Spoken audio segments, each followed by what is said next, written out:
Very good evening students, welcome back to the Wisdom King and for today's our topic is judiciary।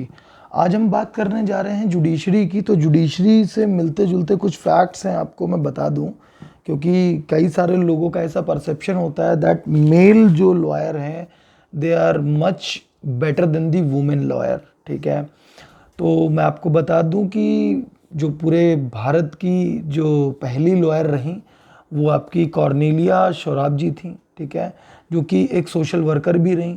तो ये एक ऐसी first female graduate थी जो कि बॉम्बे से इन्होंने पढ़ाई की, बॉम्बे यूनिवर्सिटी से, and become a first women to study law at Oxford University. तो इन्होंने अपनी जो आगे की जो पढ़ाई की ना वो ऑक्सफोर्ड यूनिवर्सिटी से की। तो भैया लेडीज़ को समझ रहे ना, लेडीज़ ना समझिए। ठीक है, अब बात करते हैं हम लोग जुडिशरी की। तो जुडिशरी हमारे पास लगभग 1300 साल पहले लगभग अगर बात की जाए तो हमारे पास जुडिशरी सिस्टम था। इसके साथ ही साथ लैटिन वर्ड जो है आपका जुडिकैलिस, तो इसमें इसका मतलब होता था कोर्ट ऑफ लॉ। ठीक है, यानी 1300 जो बीसी है आपका, उसमें एक लैटिन वर्ड आया था हमारे पास जिसका नाम, जिसको हम जुडिशियलिस के नाम से जानते थे। और ये आपका इसका जो इंटरप्रिटेशन, जो मीनिंग था इसका, वो था कोर्ट ऑफ लॉ। ठीक है, ये तो था बेसिक इन्फॉर्मेशन। ठीक है, अब कम टू द टॉपिक आते हैं और देखते हैं कि जुडिशरी, हमारे इंडिया की जो जुडिशरी है उसके बारे में हम क्या जानते हैं। ठीक है, तो बहुत इजी है, बिल्कुल घबराना नहीं है, क्योंकि असफलता तो सफलता की पहली सीढ़ी होती है बच्चों।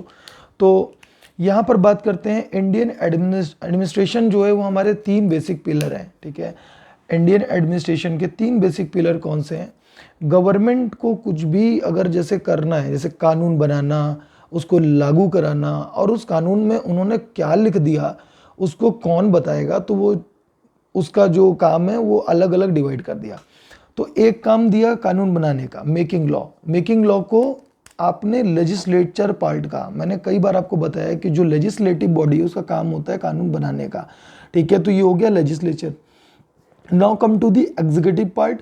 तो एग्जीक्यूटिव पार्ट का क्या मतलब है बच्चों? जो एग्जीक्यूट कराता है लॉ को। ठीक है, जो एग्जीक्यूशन का काम कर रही है, लाइक कैबिनेट हो गई आपकी, कैबिनेट ऑफ मिनिस्टर्स का काम होता है एग्जीक्यूट कराने का। Parliament itself a legislative body, तो वो कानून बना रही है। ठीक है, और जो एग्जीक्यूटिव्स हैं they are responsible to the legislature. ठीक है, अब आती है बात जुडिशरी की। तो जुडिशरी कहाँ से आ गया, ये टर्म जुडिशरी कहाँ से आ गया? तो भैया जो लोगों ने कानून बनाया, ठीक है, उसे लागू करा दिया, इम्प्लीमेंटेशन फेज में आया। अब मान लीजिए कोई समस्या पैदा हो गई, ठीक है, अब स्टेट्स और यूनियन के बीच में एक बवाल खड़ा हो गया। स्टेट कह रही है कि मेरा लॉ कहता है कि इस काम को करना है। जैसे एक सिंपल एग्जांपल देता हूँ, जैसे डीपीएसपी और फंडामेंटल राइट्स के बहुत सारे केसेस आपने देखे होंगे। अगर हम राइट टू इक्वालिटी की बात करें, ठीक है, तो right to equality fundamental right है बच्चों। ठीक है, और इसके लिए सुप्रीम कोर्ट बाध्य भी है कि आपको प्रॉपर रेजोल्यूशन प्रोवाइड करे। बट अगर इन केस ऑफ स्टेट्स की अगर हम बात करें, तो अगर स्टेट्स आपका डीपीएसपी बना रहा है, ठीक है, कुछ ऐसी कैटेगरीज हैं जिनको कास्ट में ऊपर कुछ रिप्रेजेंटेशन देना है, ठीक है, कुछ रिलीफ प्रोवाइड करना है, और वो बहुत सरप्रेस्ड कास्ट है, तो क्या हो जाएगा उस केस में कि उनको हमें फेवर करना पड़ेगा, यानी स्टेट उन्हें फेवर करेगा ताकि वो बेचारे ऊपर की तरफ आएँ और बाकी लोगों के साथ इक्वली ट्रीट हों। ठीक है, तो इस केस में अगर आपके फंडामेंटल राइट्स, चूंकि एज पर दी लॉ आपके जो फंडामेंटल राइट्स हैं वो कहीं ना कहीं क्या हो रहे हैं, अफेक्ट हो रहे हैं, तो क्या आप सुप्रीम कोर्ट जा सकते हैं? ठीक है, तो यहीं पर चैलेंज आता है। तो यहाँ पर हमें कौन बताएगा that this is the basic structure of the constitution, हमें ये चीज़ फॉलो करनी है कि नहीं, स्टेट को ये चीज़ काम करना है या यूनियन को ये लॉ काम करना है कि नहीं।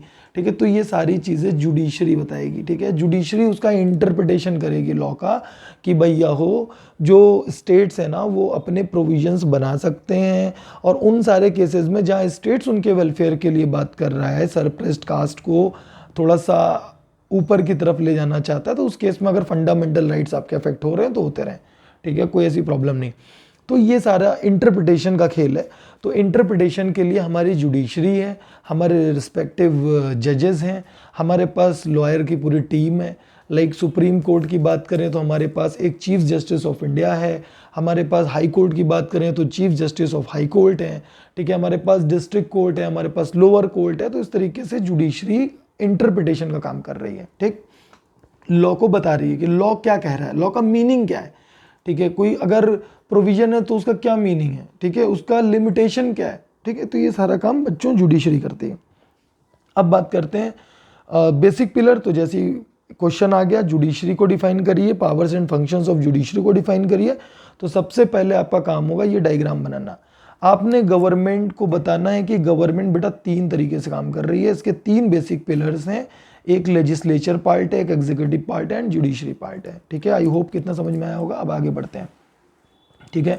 इंडिया के पास हमारे पास जो जुडिशरी है बच्चों वो इंडिपेंडेंट जुडिशरी है। इंडिपेंडेंट जुडिशरी का क्या मतलब होता है कि इसका काम है कानून बनाने का, एग्जीक्यूटिव का काम है उसको इम्प्लीमेंट कराने का, और जुडिशरी का काम है जो लॉ है उसको इंटरप्रेट करने का, ठीक है, उसके बारे में बताने का कि लॉ ये कानून बना है तो ये क्या कहना चाह रहा है, ठीक है। अब ये अपनी जगह इंडिपेंडेंट है, ये अपनी जगह इंडिपेंडेंट है, ये अपनी जगह इंडिपेंडेंट है, ठीक है। लेजिस्लेचर वाला जुडिशरी में नहीं घुसेगा, एग्जीक्यूटिव वाला जुडिशरी पे रूल नहीं करेगा। जुडिशरी अपने आप में अगर कभी ओवरराइड कर दे तो उसको भी लिमिटेशंस लगा देते हैं कभी कभी पार्लियामेंट। तो कभी कभी मतलब ये जितने भी लोग हैं ये सब इंडिपेंडेंट है, कोई किसी के काम में बाधा नहीं डालेगा, ठीक है। सबका अपना अपना एक क्षेत्र है, क्षेत्राधिकार है, उसके अंदर सबको दायरे में रह के काम करना है, ठीक। तो this is called independent judiciary, कि जहां पर कोई भी पॉलिटिकल पार्टी रूल नहीं कर सकती है। जुडिशरी का पोर्शन एकदम अलग रखा गया है। इसी को हम separation of power of the judiciary के नाम से भी जानते हैं। अब आते हैं, बात करते हैं कि तो इंडिया में हमारे पास क्या है, इंडिपेंडेंट जुडिशरी है, इसके ऊपर कोई पॉलिटिकल बाउंडेशन नहीं है बच्चों, ठीक है। ये ब्रांच है जो क्या करती है, इंटरप्रेट करती है लॉ को, ठीक है, लॉ के बारे में बताती है, डिस्प्यूट्स को सेटल करती है, जो भी लड़ाई झगड़े हैं उसको सेटल आउट करेगी, और एडमिनिस्टर करेगी जस्टिस को। जस्टिस को सोसाइटी में प्रोवाइड करना काम है जुडिशरी का, ठीक है, सभी सिटीजन्स को प्रोवाइड करेगा, ठीक है। इसके अलावा देखिए जुडिशरी जो है वो एक वॉच डॉग की तरह है, ठीक है। वॉच डॉग आप समझते हैं ना, ठीक है। तो जैसे वॉच डॉग का मतलब होता है सुरक्षा करना, देखना, प्रॉपर वर्क फंक्शनिंग देखना, कोई काम गलत ना हो, तो वैसे ही जुडिशरी भी वॉच डॉग है डेमोक्रेसी की। हमारा जो डेमोक्रेसी है वो इफेक्ट ना हो, यानी कि जनता के लिए जनता के द्वारा शासन कहीं से भी लोगों के फंडामेंटल राइट्स को कोई इम्पैक्ट ना करे, बेसिक स्ट्रक्चर को कोई टच ना करे। तो टाइम पे जुडिशरी ये सारी चीज़ों पे नज़र प्रॉपर बनाए रखेगी। And also the guardian of the Indian constitution, Indian constitution की गार्डियन है।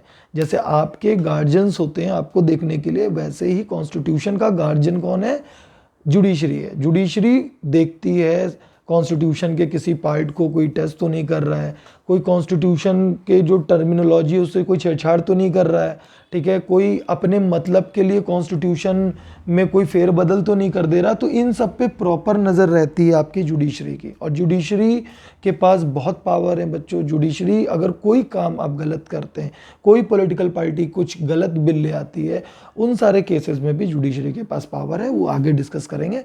अभी इतना समझ में आ गया होगा आपको। अब हम बात करते हैं स्ट्रक्चर ऑफ जुडिशरी। देखिए हमारे पास एक पिरामिडिकल स्ट्रक्चर है जुडिशरी का। पिरामिड आप जानते हैं, पिरामिड आपने देखा होगा, ऐसा होता है पिरामिड भैया, ऐसा होता है, तिकोनी आकृति का पिरामिड होता है। तो इसी तरीके से हमारा जो है जुडिशरी स्ट्रक्चर है, टॉप मोस्ट, और जो जुडिशियल का जो स्ट्रक्चर है जो पिरामिड है, तो पिरामिड में ऊपर का पोर्शन बताता है टॉप, नीचे का बताता है बॉटम। यानी हमारे पास टॉप में, मिडिल में और बॉटम में अलग अलग जो है फेज में हमारे पास जुडिशरी प्लांटेड है, ठीक है। तो अब आइए समझ लेते हैं जुडिशरी जो इंडिया की है वो पिरामिडिकल स्ट्रक्चर की है, विद द सुप्रीम कोर्ट जो है वो टॉप पे रहता है। देखिए supreme court at the top, high court at the below, और मीडियम आप कह सकते हैं, सेंटर में कह सकते हैं। इसके अलावा जो आपके डिस्ट्रिक्ट कोर्ट हैं या सबॉर्डिनेट कोर्ट्स हैं वो लोअर कोर्ट्स के ऊपर है, ठीक है। तो यानी कि सबसे पहले टॉप पे कौन है, सुप्रीम कोर्ट है, उसके बाद मिडिल में कौन है आपका, हाई कोर्ट है, उसके बाद डिस्ट्रिक्ट कोर्ट है, और डिस्ट्रिक्ट कोर्ट के नीचे लोअर कोर्ट्स आते हैं, ठीक है। या उनको जो है आप ये भी कह सकते हैं कि जो छोटे, जो मतलब लोअर यानी कि छोटे लेवल के कोर्ट्स हैं आपके, ठीक है, उससे भी हम इसको समझ सकते हैं। ठीक, तो कोई कंफ्यूजन नहीं है यहाँ तक, ठीक है, सभी को क्लियर है। हाँ हाँ हाँ, म्यूनसिफ कोर्ट कहते हैं उसको, जो छोटे वाले कोर्ट्स हैं उसको म्यूनसिफ कोर्ट्स के नाम से भी जानते हैं। ठीक है, देख लीजिए, समझ लीजिए उसको। ठीक है, सबसे ऊपर बच्चों कौन सा कोर्ट होगा? सुप्रीम कोर्ट होगा। यहाँ पर कौन सा कोर्ट होगा? यहाँ पर होगा हाई कोर्ट, यहाँ पर होगा डिस्ट्रिक्ट कोर्ट। ठीक है, इसके नीचे आएंगे सबॉर्डिनेट कोर्ट यानी कि लोअर कोर्ट्स आ जाएंगे, और उसके नीचे सबॉर्डिनेट कोर्ट्स के नीचे आ जाएंगे लोअर कोर्ट्स। ठीक है, इस तरीके से कुछ हमारा पिरामिडिकल स्ट्रक्चर बना हुआ है। ठीक है, इतना क्लियर हुआ, इसका स्क्रीनशॉट ले लिया आप लोगों ने। अब आगे की तरफ तुरंत भाग जाते हैं और फटाफट इसको हम डिस्कस भी कर लेते हैं। ठीक है, अब देखिए, this is the pyramidical hierarchy of the judiciary. देखिए, ये जुडिशरी की पिरामिडिकल हायरार्की है। ये देखिए, जो मैंने आपको समझाया था वैसे ही है।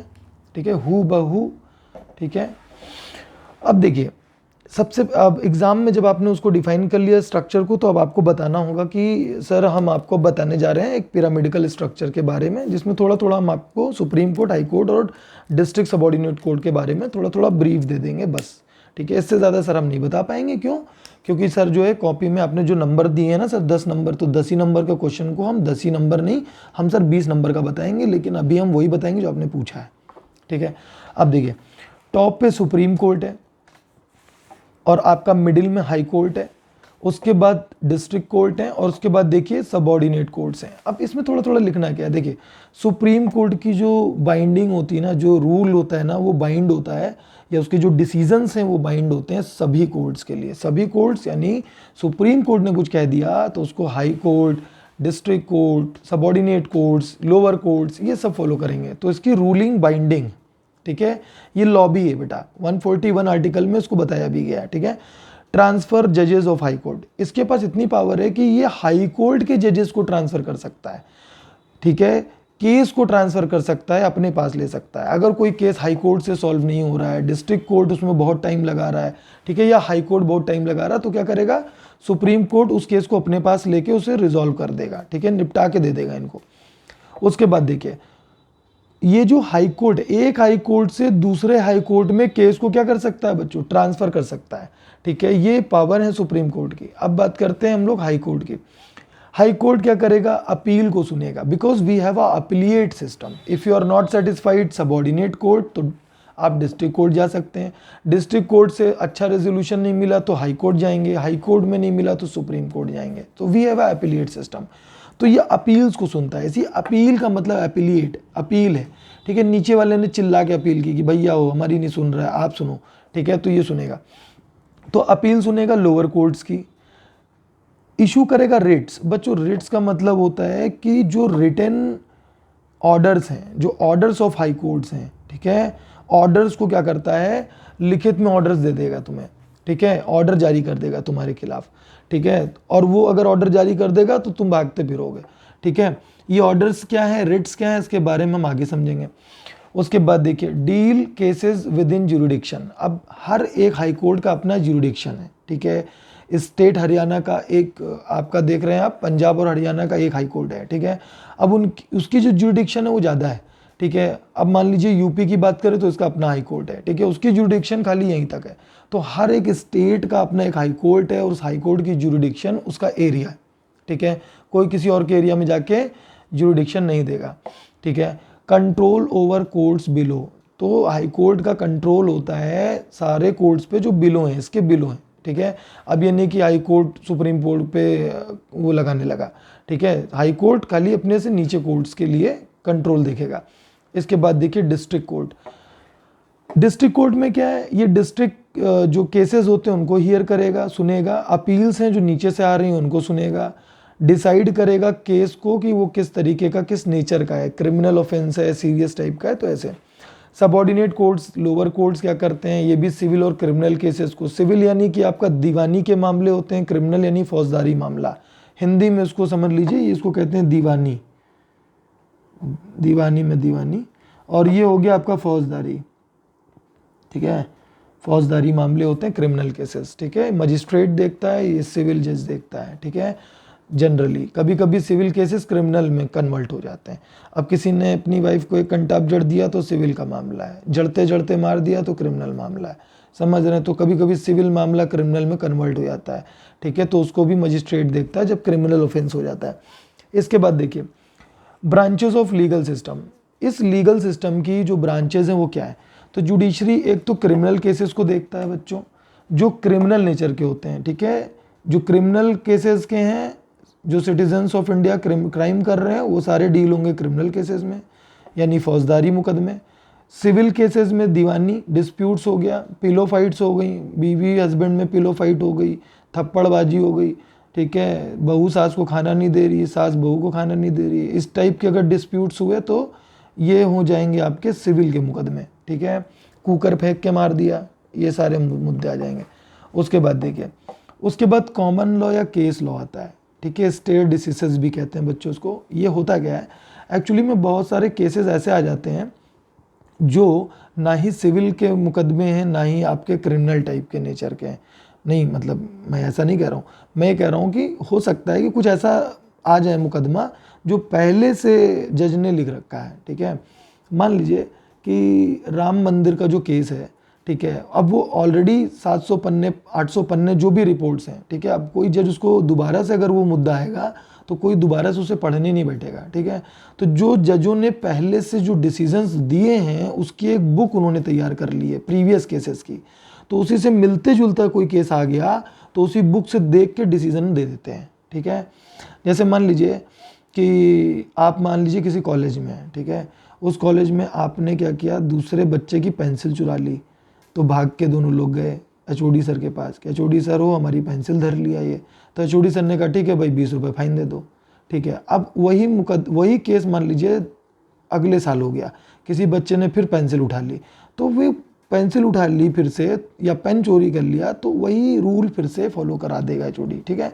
यानी कि उसके पास एक बुक बन गई, केस लड़ते मतलब सुनाते सुनाते एक उसने बुक बना दी अपनी। अब उसमें जैसे ही उस तरीके के उस नेचर के जैसे ही केस आएंगे वो उठा के उसी बुक से निर्णय दे देगा। इसी को कॉमन लॉ या केस लॉ के नाम से स्टेट डिसीजंस ऑफ दी जो जजेस हैं उनकी बुक को कहते हैं। उसके बाद देखिए अब आ जाते हैं features and functions of judiciary. बहुत सिंपल है, फॉर्मूला देख लीजिए। आईएएस ने अगर गैप किया जस्टिस देने में तो जुडिशरी को जस्टिस देनी पड़ी। फिर से देख लीजिए, आईएएस ने गैप किया जस्टिस देने में तो जुडिशरी को जस्टिस देनी पड़ी। अब देखिए फॉर्मूला, आईएएस ने गैप किया, जीएपी गैप किया जस्टिस देने में तो जुडिशरी को जस्टिस देनी पड़ी। आईएएस ने गैप किया जस्टिस देने में तो जुडिशरी को जस्टिस देनी पड़ी। अब हर एक चीज़ का अपना मायना है, तो आई को हम क्या कहेंगे, इंडिपेंडेंट जुडिशरी है हमारे यहाँ। ए से क्या है हमारे पास, एडमिनिस्ट्रेशन ऑफ जस्टिस है। एस से हमारे पास क्या है, सुपरवाइजरी पावर है। जी का मतलब क्या है, गार्डन है इंडियन कॉन्स्टिट्यूशन की। ए से क्या है हमारा, ए से हमारा हो जाएगा एडमिनिस्ट्रेशन ऑफ द जस्टिस। अच्छा पहले ही हो चुका है ये, ठीक है। तो ए से भी हम और देख लेंगे, कोई एडवाइजरी फंक्शन देख लेंगे। ए से हो जाएगा एडवाइजरी फंक्शन। पी से क्या हो जाएगा आपका, protector of the fundamental rights. जे से क्या हो जाएगा, जुडिशियल रिव्यू, जुडिशियल एक्टिविज्म हो जाएगा। जे से जुडिशियल ओवररीच और सी से क्या हो जाएगा, केस और कॉमन लॉ हो जाएगा। आई होप कि ये याद हो गया होगा, नहीं याद हुआ होगा तो लेक्चर को दोबारा सुन के याद कर लेना, ठीक है। अब देखिए इंडिपेंडेंट जुडिशरी क्या होती है। अब देखिए इंडिपेंडेंट जुडिशरी के अंदर हम क्या लिखेंगे, इंडिपेंडेंट जुडिशरी मैंने आपको पहले ही बता दिया बच्चों कि जो हमारे पास लेजिस्लेटिव पार्ट है, जो हमारे पास एग्जीक्यूटिव पार्ट है, जो हमारी जुडिशरी है, ठीक है, ये सारे के सारे की बाउंड्रीज अपनी अपनी डिफाइन है, कोई किसी की बाउंड्री में नहीं घुसेगा, ठीक है। तो हमारे पास जो जुडिशरी है इसके ऊपर कोई पॉलिटिकल पावर काम नहीं करती है। जुडिशरी इंडिपेंडेंट है, उसके डिसीजन इंडिपेंडेंट है, ठीक है, उस पर कोई बाउंडेशन नहीं है, नो बाउंडेशन, ठीक है। Guardian of the Indian constitution, तो इंडियन कॉन्स्टिट्यूशन की सुरक्षा करने की जिम्मेदारी जुडिशरी की है, इंग्लिश में बना के लिख देना। उसके बाद एडमिनिस्ट्रेशन ऑफ जस्टिस, हमारे इंडिया के सिटीजन्स को जस्टिस प्रोवाइड हो इस चीज़ पे प्रॉपर एडमिनिस्टर करना, देखना, देख रेख करना कि ताकि हमारे लोगों को न्याय मिले, ठीक है। This is called administration of justice. Protector of fundamental right, because जो फंडामेंटल राइट्स हैं वो गारंटी देते हैं कि आपके पास ये अधिकार हैं, तो उसकी रक्षा करने की जिम्मेदारी भी जुडिशरी की ही है। तो सुप्रीम कोर्ट कहता है कि कभी भी फंडामेंटल राइट्स आपके हनन होते हैं या कोई आपसे छीनता है तो please come to me, I am here to hear you and provide you the proper justice in case if someone prevents your fundamental rights. बच्चों, उसके बाद देखिए एडवाइजरी फंक्शन। अभी क्या होता है एडवाइजरी फंक्शन में, एडवाइस करती है जुडिशरी, कभी कभी एडवाइस भी करती है, एडवाइस देती है कि भैया हो सुधर जाओ, ठीक है। या अगर मान लीजिए प्रेसिडेंट को कोई एडवाइस चाहिए तो कौन एडवाइस देगा उसको? प्रेसिडेंट को एडवाइस करने की जिम्मेदारी बच्चों सीजेआई की है। सीजेआई का मतलब होता है chief justice of India. Chief justice of India advice करता है किसको? प्रेसिडेंट ऑफ इंडिया को। किसको एडवाइस करेगा? प्रेसिडेंट ऑफ इंडिया को, ठीक है। इन केस ऑफ कोई मैटर, अगर प्रेसिडेंट किसी मामले में निर्णय लेना चाहते हैं तो here there is a person who is appointed by the president of India. Chief justice of India का अपॉइंटमेंट प्रेसिडेंट करते हैं, तो चीफ जस्टिस ऑफ इंडिया इनके काम आएंगे। अगर इनको कोई भी लीगल अफेयर्स में कोई राय चाहिए होगी तो एडवाइस का फंक्शन जो है वो भी जुडिशरी परफॉर्म करेगी। उसके बाद सुपरवाइजरी फंक्शन। देखिए supreme court ruling is binding for all the subordinate courts. तो ये सब क्या काम कर रहे हैं, इसकी प्रॉपर रिपोर्ट्स इन सबको अपने जो सुप्रीम कोर्ट है उसको भेजनी पड़ेगी, ठीक है, कि क्या काम चल रहा है। This is called supervisory function, ठीक है। सुपरवाइज करेगी जो भी सबऑर्डिनेट कोर्ट्स हैं। इसके बाद देखिए जुडिशियल रिव्यू। जुडिशियल रिव्यू का मतलब होता है कि कभी कभी सुप्रीम कोर्ट अपने डिसीजंस को बदल देती है, अपने ही प्रोविजंस को, ठीक है। जैसे अगर आप बात करें तो सुप्रीम कोर्ट के दो अलग अलग जजमेंट, ठीक है। एक में अगर फंडामेंटल राइट को उसने बोला हो कि भाई यहाँ पर जस्टिफाइड है और एक तरफ बोला हो यहाँ पर जस्टिफाइड नहीं है, ठीक है, तो अपने ही डिसीजंस को चेंज करने की पावर सुप्रीम कोर्ट के पास है। This power is called judicial review, ठीक है।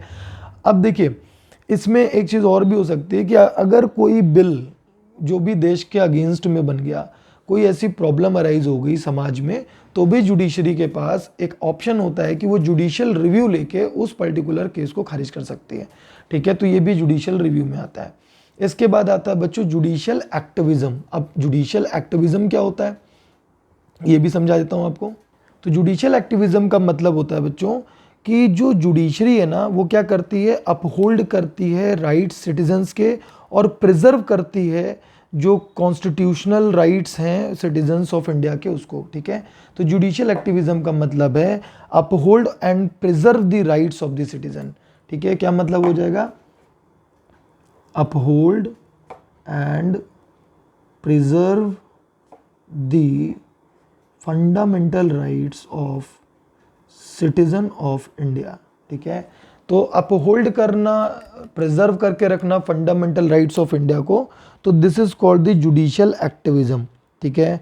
तो इस केस में क्या होगा, जो जस्टिस होगी वो प्रोवाइड की जाएगी रिलीफ करने के लिए, ताकि कोई आदमी चिल्लाते हुए आए कि भैया हमारा फंडामेंटल राइट है और ऐसी ऐसी प्रॉब्लम है, तो जुडिशियल एक्टिविज्म के थ्रू वो उसके जो राइट्स हैं उसको क्या करेगी, प्रिजर्व करने की कोशिश करेगी। उसके बाद आता है जुडिशियल ओवररीच। तो कभी कभी क्या होता है कि जुडिशरी इतनी पावरफुल हो जाती है कि वो क्या करने लगती है कि लेजिस्लेटिव के पार्ट्स को छेड़ने लग जाएगी, अपनी पावर से ऊपर निकल जाती है। इसी को कहते हैं जुडिशियल ओवररीच, ठीक है। तो उसकी पावर्स को लिमिट किया जाता है ताकि जो है जुडिशरी अपनी पावर को क्रॉस ना करके आगे ना बढ़ जाए, ठीक है। वो कई सारे मुद्दों पर डिसीजन लेने लग जाती है, तो उसी को हम जुडिशियल ओवररीच के नाम से भी जानते हैं। समझ में आया आपको जुडिशियल ओवररीच क्या होता है? तो जुडिशियल ओवररीच के कई सारे केसेस आपको जो है देखने को भी मिलते रहते हैं, ठीक है। कभी कभी सोसाइटी वेलफेयर के लिए क्या हो जाता है कि जजेस बहुत ज़्यादा मतलब जो है आगे बढ़ के जो है डिसीजन सुप्रीम कोर्ट सुनाना शुरू कर देती है, ठीक है। इसी का एक एग्जांपल मैं आपको बताऊं तो अभी एक केस आया था जो कि आपका 2016 में सुप्रीम कोर्ट ने पास किया था जजमेंट, श्याम नारायण चौकसी वर्सेस यूनियन ऑफ इंडिया, ठीक है। श्याम नारायण चौकसी वर्सेस यूनियन ऑफ इंडिया में एक केस पारित किया था इन्होंने। तो इसमें क्या हुआ था कि जो नेशनल एंथम है ना उसको सिनेमा हॉल में इन्होंने कंपलसरी कर दिया, ठीक है। और लोगों से कहा कि इसको जो है आपको फॉलो करना है, बिकॉज अब भाई वो तो नेशनल एंथम तो है ही, उसकी रिस्पेक्ट भी करनी है। तो ये सारी चीज़ें हो गई कि सिनेमा हॉल के डोर क्लोज होने चाहिए नेशनल एंथम के टाइम पे, और जब नेशनल एंथम हो जाए तो सिनेमा हॉल के डोर्स को ओपन कर देना चाहिए, और जो नेशनल फ्लैग है वो डिस्प्ले होना चाहिए स्क्रीन पे। तो ये कुछ जुडिशियल ओवर रीच है जो कि कभी कभी देखने को मिलती है कि जुडिशरी अपनी लिमिट से बाहर निकल के डिसीजन सुनाने लग जाती है, ठीक है। तो this is called judicial over reach, इसी को हम जुडिशियल ओवर रीच के नाम से भी जानते हैं, ठीक है। उसके बाद केस और कॉमन लॉ है, मैंने आपको बताया था कि कभी कभी ऐसा होता है कि जो सेम टाइप के केसेस जो है मिल जाते हैं, तो उसमें क्या होता है, जुडिशरी जो पहले से डिसीजन दे चुकी होती है उसी बुक से, जो स्टार डिसीजन बोलते हैं कि पहले से जजमेंट की एक किताब है, पन्ना है, डॉक्यूमेंट है, उसी के बेसिस पे जजमेंट सुना दी जाती है, ठीक है। तो इसी को हम बोलते हैं केस और कॉमन लॉ।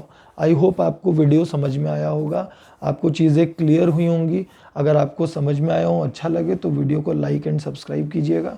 ज़्यादा से ज़्यादा लोगों तक इसको आप फैलाइए, ताकि लोग जो है जुडिशरी के बारे में बहुत बेहतर तरीके से इन्फॉर्मेशन को पा सकें। Thank you students very much. 25 minute के 53 मिनट पे मैंने ख़त्म कर दी इस वीडियो को, ठीक है। Bye, take care, happy Diwali.